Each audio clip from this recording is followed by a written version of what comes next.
11 নম্বর, বার্ষিক শতকরা 6 টাকা মুনাফায় 500 টাকার 4 বছরের মুনাফা যত হয়।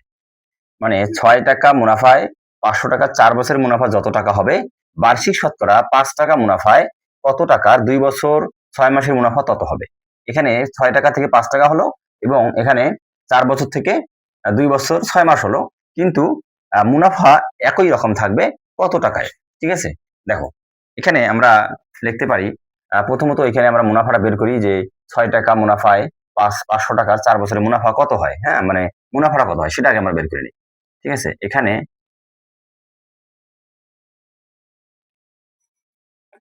আসল কি দেওয়া আছে, আসল পি ইকুয়াল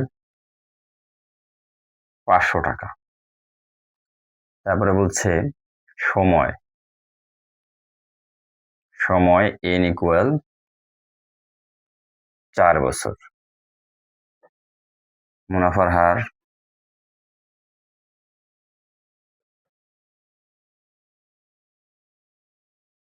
আর ইকুয়াল কি দেওয়া আছে, এই বার্ষিক শতকরা মুনাফা 6%। ওকে, 6% ইকুয়াল 6/100। আমাদের মুনাফার হারটাকে অবশ্যই পার্সেন্টটা উঠে দিতে হবে। ঠিক আছে, তাহলে আমরা জানি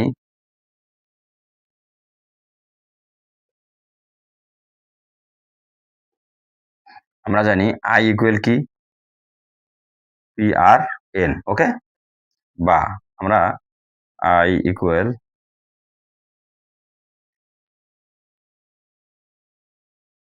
পি কত 500, আর ইকুয়াল 6/100, এন ইকুয়াল 4। ঠিক আছে, তাহলে আমরা এটা শূন্য কাটে দিই, এখান থেকে 5, সুতরাং আই ইকুয়াল 5 6 30, 5 6 30, 3 4 12, 120 টাকা। তাহলে আমরা এখানে পাইলাম মুনাফা 120 টাকা পাইলাম। ঠিক আছে, এখন দেখো তো এই মুনাফা ঠিক থাকবে, এবং এবার হবে বার্ষিক শতকরা 5 টাকা, হ্যাঁ, কত টাকার 2 বছর 6 মাসের মুনাফা, এই 120 টাকা হবে। ঠিক আছে, আমরা লিখতে পারি যে এখন এখানে লিখতে পারি মুনাফা কত, বার্ষিক শতকরা মুনাফা কত বা মুনাফার হার,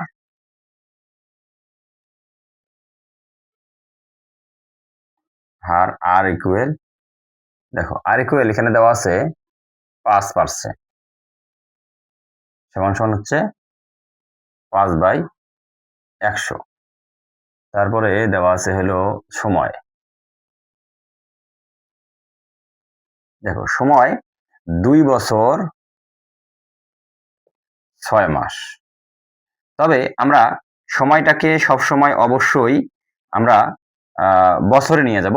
তাহলে এখানে দেখো তো 2 বছর তো আগে থেকে আছে, এটা এই 6 মাস সমান সমান কি বলতো, 6 মাস সমান সমান আমরা লিখতে পারি হাফ বছর, অথবা আমরা এটাকে ডাইরেক্ট 6 কে আমরা যদি 12 দিয়ে ভাগ করি তাহলেও আমাদের এটা বছর হয়ে যাবে। ওকে,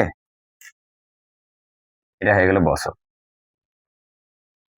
সমান সমান 2 বছর, দেখো 2 প্লাস 6/12, তাহলে আমরা এখানে লসাগু করি 12, 12 দেখুন 24 plus 6,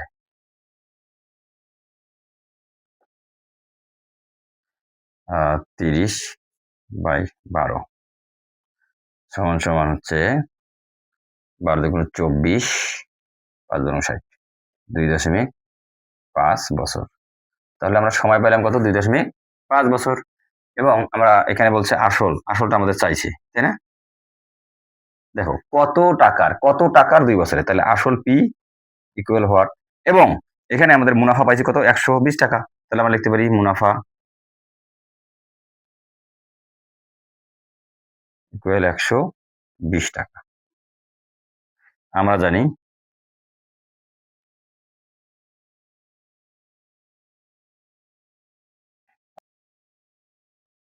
I equal P R N, বা আমরা কিসের মান বের করবো, পি এর মান বের করবো। তাহলে পি ইকুয়াল লিখবো পি ইকুয়াল আই ভাগ আর এন, বা পি ইকুয়াল আই এর মান কত, 120 ভাগ আর এর মান হচ্ছে 5/100 গুণন n এর মান হচ্ছে 2.5। তাহলে বা p ইকুয়াল আমরা লিখতে পারি, দেখো তো ইকুয়াল লিখতে পারি 120, নিচে হচ্ছে এটা গুণ করে দেই 5 গুণন 2.5 বাই হচ্ছে 100, বা আমরা 120টা উপরে লিখলাম, দেখো এটা ভাগ করলে কি হয়, গুণ হয়, উপরে গেল 100 আর নিচে আসলো 5 গুণন 2.5, ঠিক আছে, ইকুয়াল 960। সুতরাং লিখতে পারি আমরা আসল কি বাড়িলো 960 টাকা। এটা হচ্ছে উত্তর। দেখো তাহলে